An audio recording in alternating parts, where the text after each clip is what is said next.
April 30, may operation ako sa sleep apnea ko. Kaya, bumalik. Hindi na. Pagtapos kong pag-taping, isipin ko naman yung negosyo ko. Diba? Tapos the next day, mag-workout pa ako. Tapos mag-negosyo ako, tapos mag-taping ulit. Diba? So actually ngayon, bago ako pumunta dito, galing ako sa negosyo. Tapos ako dito. Pagtapos, mag-workout pa ako. Kasi kailangan eh. Tapos pagkatapos mag-iisip ko na naman ako para sa negosyo ko. So wala na akong time na gimmick-gimmick. Pero paminsan, di ba, kung given the chance, yung miss mo, wala namang masama eh. As long as hindi ka lang magmamaneho at hindi lang yung sobrang lasing ka. Pero na-enjoy mo yung gantong stage ng life. Which one? Ito, yung mas focus na, serious na. I mean, syempre, like, looking at that movie, may-miss mo yung moments na parang, ay, dati ito lang yung miss ko. Fresh ko pala dito.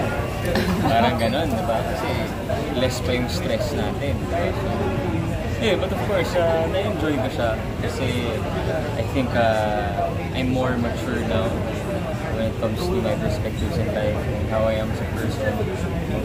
Also, like, more emotionally intelligent. So, mas na-appreciate ko naman yung ngayon. Pero, nakakamiss din. Paano ka nagre-rest ngayon?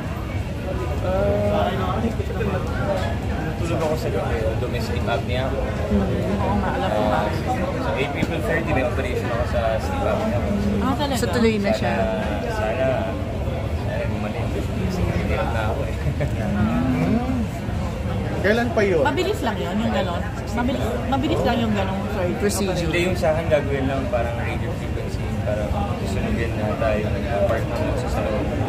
So para mas may malaking airway, diba, yung breathing. So parang outpatient naman siya.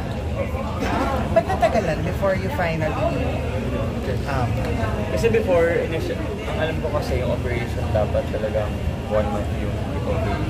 Pero like when I got myself checked out before, 2 weeks before I came, 2 weeks before, a week before I left Canada, sinabi na meron palang procedure na ano lang, na pwedeng 15 minutes lang yung procedure, tapos yung downtime 1 day lang.